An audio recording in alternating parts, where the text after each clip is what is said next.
नमस्कार साथियों, हम सामान्य अध्ययन के 1000 महत्वपूर्ण प्रश्नों की श्रृंखला को शुरू कर रहे हैं और इस श्रृंखला में यह हमारा पहला वीडियो है जिसमें हम 50 महत्वपूर्ण प्रश्नों को कवर करेंगे।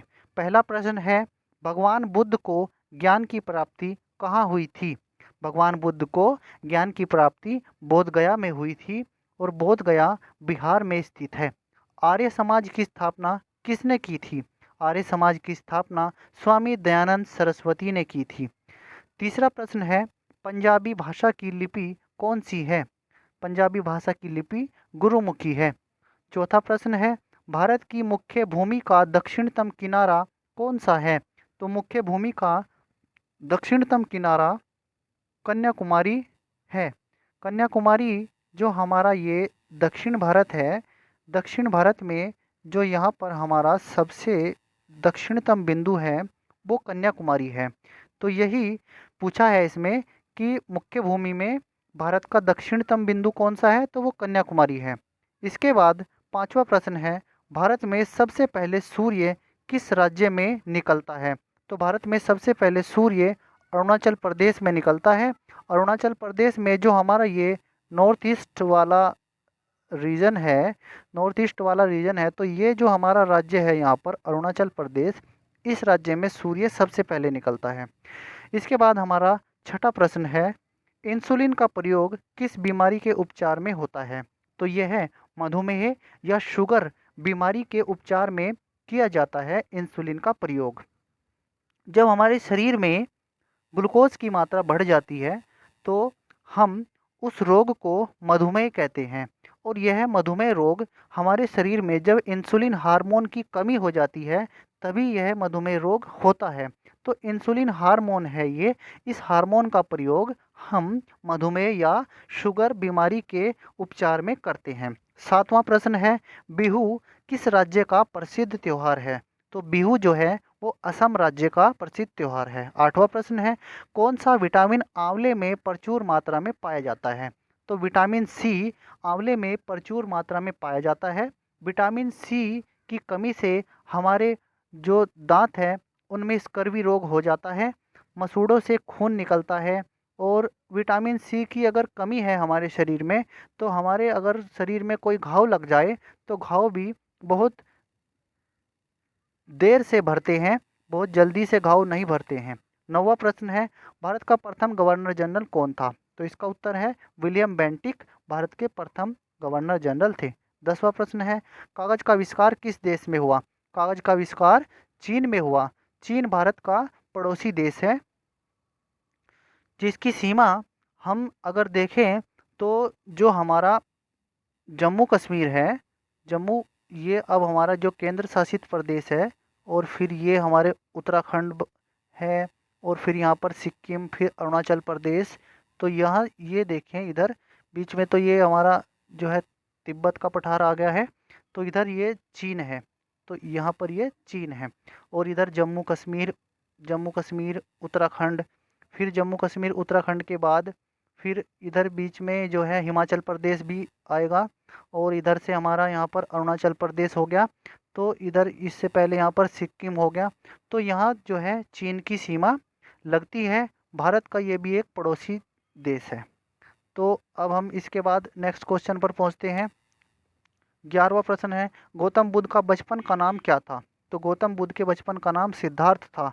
12वां प्रश्न है, भारत में सशस्त्र बलों का सर्वोच्च सेनापति कौन होता है? तो ये राष्ट्रपति होते हैं। 13वां प्रश्न है, रतौंधी किस विटामिन की कमी से होता है? तो विटामिन ए की कमी से रतौंधी होता है और विटामिन ए का रासायनिक नाम रेटिनॉल है। और विटामिन ए जो है हमें जैसे गाजर हो गई, दूध हो गया और इनमें हमें प्रचुर मात्रा में मिलेगा। 14वां प्रश्न है, पोंगल किस राज्य का त्यौहार है? तो ये तमिलनाडु का प्रसिद्ध त्यौहार है। 15वां प्रश्न है, गिद्धा और भांगड़ा किस राज्य के लोक नृत्य हैं? तो ये पंजाब के लोक नृत्य हैं। 16वां प्रश्न है, टेलीविज़न का आविष्कार किसने किया था? तो ये जॉन लोगी बेयर्ड अर्थात JL बेयर्ड ने टेलीविज़न का आविष्कार किया था। 17वां प्रश्न है, भारत की पहली महिला शासिका कौन थी? तो ये थी रजिया सुल्तान। तो जब हमारे यहाँ पर जो गुलाम वंश था, तो गुलाम वंश में जो हमारी ये दिल्ली सल्तनत के समय में रज़िया सुल्तान जो है भारत की पहली महिला शासिका बनी थी। 18वां प्रश्न है, मछली किसकी सहायता से सांस लेती है? तो ये गलफड़ों की सहायता से सांस लेती है। 19वां प्रश्न है, इनकलाब जिंदाबाद का नारा किसने दिया था? तो यह भगत सिंह ने दिया था। 20वां प्रश्न है, जलियांवाला बाग हत्याकांड कब और कहाँ हुआ था? तो यह 13 अप्रैल 1919 को अमृतसर में हुआ था, जब एक ब्रिटिश आर्मी के जो जनरल थे, उन्होंने इकट्ठी भीड़ पर गोली चलाने का आदेश दे दिया था और सभी दरवाजे बंद कर दिए गए थे और उसके बाद गोली चलाई गई थी इकट्ठी भीड़ पर, जहां पर एक शांतिपूर्वक बाग में शांतिपूर्वक सभा चल रही थी और वहां पर निहत्थे लोगों पर गोलियां चलाई गई थी। तो ये जलियांवाला बाग हत्याकांड जो है, ये 13 अप्रैल 1919 को अमृतसर में हुआ था। 21वां प्रश्न है, 1939 ईस्वी में कांग्रेस छोड़ने के बाद सुभाष चंद्र बोस ने किस दल की स्थापना की? तो उन्होंने फॉरवर्ड ब्लॉक दल नामक एक फॉरवर्ड ब्लॉक था, इस दल की स्थापना की थी, इस नाम से दल की स्थापना की थी। 22वां प्रश्न है, पंजाब केसरी किसे कहा जाता है? लाला लाजपत राय को पंजाब केसरी कहा जाता है। और साइमन कमीशन के विरोध में जब लाला लाजपत राय ने विरोध किया था, तो वहाँ पर लाला लाजपत राय को जो है, इनके ऊपर अंग्रेजों ने लाठियों से प्रहार किया था और उसी के चलते लाला लाजपत राय की मृत्यु हो गई थी।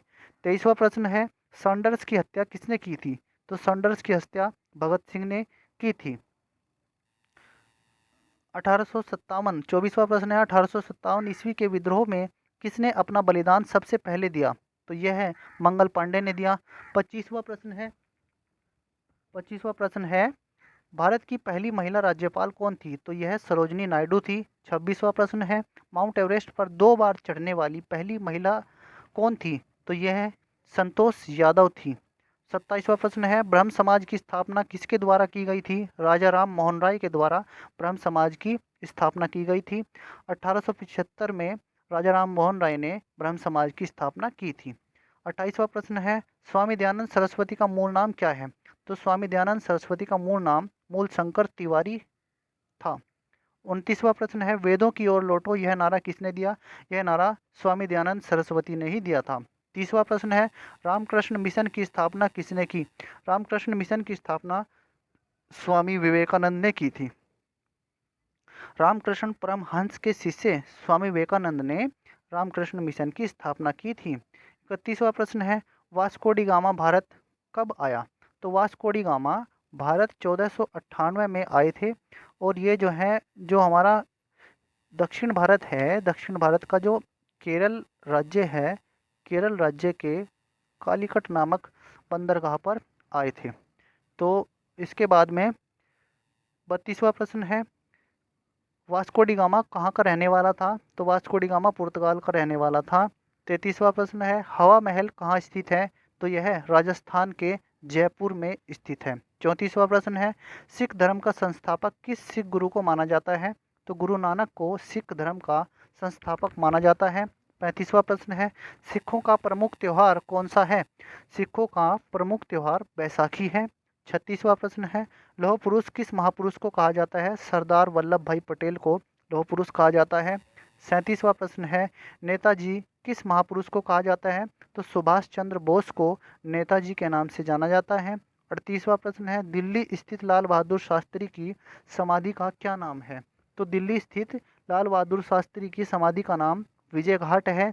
39वां प्रश्न है, महाभारत के रचयिता कौन है? तो महर्षि वेद व्यास को महाभारत का रचयिता के रूप में जाना जाता है। 40वां प्रश्न है, अर्थशास्त्र नामक पुस्तक किसने लिखी थी? यह पुस्तक चाणक्य अर्थात कौटिल्य अर्थात विष्णुगुप्त ने लिखी थी और यह पुस्तक राजनीति से संबंधित है। इसका नाम भले ही अर्थशास्त्र है, लेकिन यह अर्थशास्त्र विषय से संबंधित नहीं है। यह राजनीति से संबंधित पुस्तक है, जो मौर्य साम्राज्य के तत्कालीन समय का हमें ज्ञान कराती है। 41वां प्रश्न है, जय जवान जय किसान का नारा किसने दिया था? तो यह लाल बहादुर शास्त्री जी ने दिया था। 42वां प्रश्न है, संविधान सभा का स्थायी अध्यक्ष कौन थे? तो संविधान सभा के स्थायी अध्यक्ष डॉक्टर राजेंद्र प्रसाद थे। 43वां प्रश्न है, और संविधान सभा की प्रारूप समिति के अध्यक्ष कौन थे? तो ये डॉक्टर भीमराव अंबेडकर थे।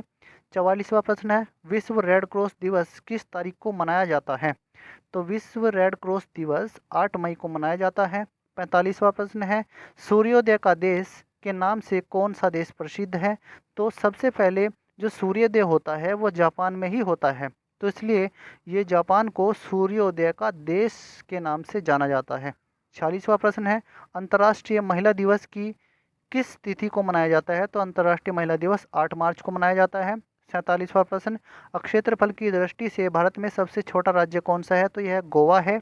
ओणम किस राज्य का प्रसिद्ध त्यौहार है? तो यह केरल राज्य का प्रसिद्ध त्यौहार है। दिल्ली भारत की राजधानी कब बनी? तो दिल्ली भारत की राजधानी 1912 में बनी थी और 1911 में डिक्लेयर कर दी गई थी। 50वां और लास्ट प्रश्न है इस वीडियो का, सबसे चमकीला ग्रह कौन सा है? तो सबसे चमकीला ग्रह शुक्र है। तो साथियों, इस वीडियो में हम इन 50 क्वेश्चंस को ही कवर करेंगे और आगे के हमारी जो ये सीरीज है ये लगातार चलती रहेगी और नेक्स्ट 50 क्वेश्चंस हम इससे अगले वाले वीडियो में कवर करेंगे। और साथियों, आपसे रिक्वेस्ट है कि अगर आपने अभी तक हमारे चैनल को सब्सक्राइब नहीं किया है तो कृपया करके चैनल को सब्सक्राइब कर लीजिए और साथ में बेल आइकन प्रेस कर लीजिए, जिससे कि आपको जब भी हम नई वीडियो अपलोड करेंगे तो आपको उसका नोटिफिकेशन सबसे पहले पहुंच जाएगा। धन्यवाद साथियों, जय हिंद।